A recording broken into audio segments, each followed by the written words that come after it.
Capítulo 9 – Missa do Padre Toni. Praga é uma cidade tipicamente católica. As missas acontecem em poucos espaços privilegiados e basílicas góticas de pura arte.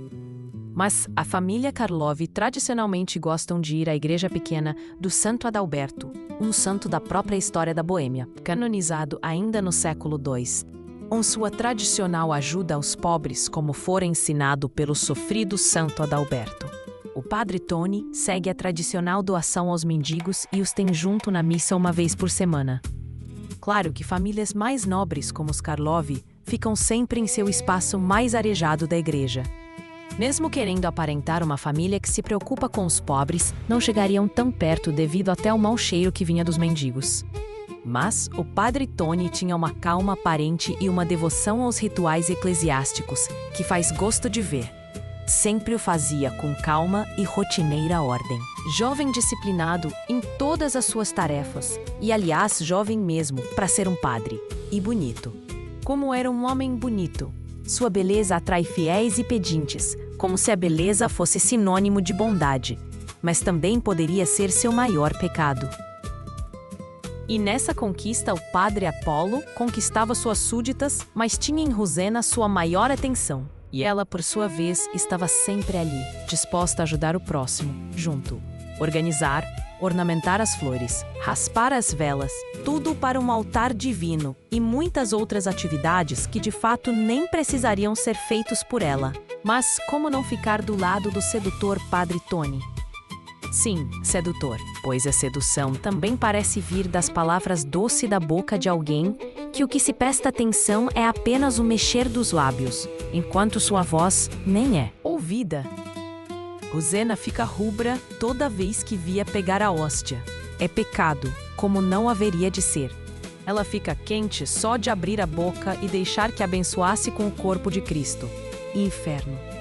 Pensava na hora que iria para o inferno. Quando ele então colocava a mão em sua cabeça para lhe dar as bênçãos, ele sentia pulsar o coração no peito e debaixo de sua saia. Sua barriga congelava só de beijar a mão do padre num longo e suave tocar de lábios em suas mãos. E ele sabia disso tudo, e parecia provocar, pois só em Rosena esticava suas mãos para receber o toque de seus lábios. Toda hora a tocava na cabeça. Ele de certo tinha um prazer naquelas situações que só ele percebia, o de virar de olhos e a respiração ofegante de Rosena. Seria uma maldade que não poderia ser normal para um eclesiástico, mas de certo o ego, pois debaixo daquela batina, pois não era eunuco, então de certo tem um homem dentro da batina. E naquela missa, Rosena está especialmente linda, feliz com os acontecimentos das últimas 24 horas e todas as suas peripécias. Tudo a renovou. Estava em um despertar em flor exatamente como a primavera em Praga naquele ano. Especial. E Padre Toni reparou. E como reparou? Tanto que naquela missa se atrapalhou com todos os utensílios que sempre usa. Pediu desculpas, falando que dormira pouco devido ao barulho da festa. Mas era Rosena seu foco de atenção. E pela primeira vez ela se sentiu com autoestima elevada. Porque percebeu algumas trocas de olhares. Como se ele a olhasse e olhasse novamente, e sentindo algo diferente naquela menina. E a igreja naquela manhã estava quente, ou era o calor dos pensamentos que com certeza não eram os santos em ambos. Ao terminar a missa como de costume, o padre fez as doações aos mendigos em gestos nobres, onde toda a igreja o idolatrava como se fosse ele o santo. Por certo, seria lindo ver tamanha generosidade vindo de tanta beleza em um corpo esguio, relativamente alto e magro, com as costas largas e nas poucas partes que dá para ver seu corpo escondido naquela batina preta. Tinha seu pescoço largo e com barba preta que nasciam desesperadamente de um dia para o outro, deixando a marca de barba, fazendo um semblante másculo naquela pele alva. Seu cabelo cortado e farto era convite a passadas de mão como em uma manta suave de pelo de urso. Depois de encerrado as doações, a família Karlov se dispôs a ir junto do padre para mostrar que era a família mais abastada dali, sempre com seus dízimos fartos e uma certa oferta também de sua filha para ajudar na igreja e nas causas.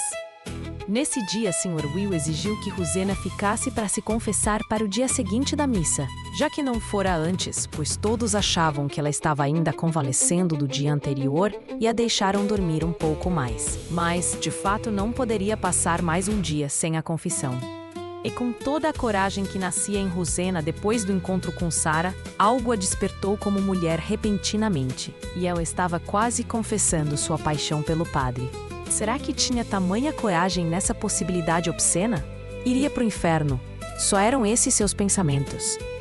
Carlota ficou à espera de sua daminha, enquanto o padre se preparava para essa ação de sua rotina de padre a pedido do Sr. Will. A família retornou ao seu lar e a igreja esvaziou-se. Carlota, para não ficar sozinha, se pôs a esperar Rosena na porta, sempre com um olhar curioso, pois Rosena nunca confessou seu amor pelo padre. Mas ela já havia reparado nas reações quando o assunto era ele. Rosena ficou ali de pé, nervosa, sozinha, vendo o padre calmamente realizar todos os protocolos e rituais para ir ao confessionário. E depois, calmamente, lavou suas mãos, que antes ajudaram os mendigos. Passou uma água que naquele tempo de primavera era comum fazer com as flores e com as mãos devidamente limpas só para Rosena. Se aproximou e a esticou em sua direção. Ela calmamente segurou e foi abaixando sua cabeça e, com um olhar fixo em seus olhos, beijou sua mão suave, de lábios antecipadamente molhados pelo passar, discreto da língua. Dessa vez, o padre Tony imaginou algo de pecaminoso, pois foi ele quem ficou sem graça dessa vez. Ela estava seduzindo-o em apenas um beijo de mão. Como poderia isso?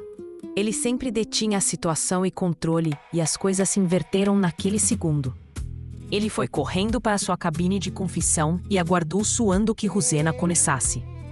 E ela começou tímida, falando que nada de diferente a assolava, apenas que se sentia rejeitada na família. Que horas tinha raiva de um e hora de outro. E o padre lhe falou como uma provocação ou exigindo uma confissão para seu ego. Rosena, me fale do seu íntimo. Conte para Deus o que você tem pensado que antes não pensava que venha a ser pecado. Para que uma pergunta dessas? O suspiro que antecede sua fala foi quase um gemido que fez o padre se postar em seu assento e quase foi derretendo ao escutar as confissões da moça. Eu tenho tido desejos, padre. Sonhos que me fazem acordar molhada de suor. Meu corpo ferve, como o próprio diabo me assolasse. Mas não sinto nada de ruim. Ao contrário, sinto uma sensação boa. Sinto cheiros que me fazem rir e morder meus lábios. Meu coração fica pulsando fortemente em partes do meu corpo, que não teria coragem de falar. O padre, na hora, percebeu como aquela menina estava pronta para ser mulher. O pecado da carne, de certo, seria um dos males piores para as mulheres. Pensou na hora que deveria sugerir casar logo Rosena antes de alguma bobagem acontecesse. Mas o ciúme o assolou que ele nem sabia o que falar e nem sabia o que fazer, muito menos o que pensar.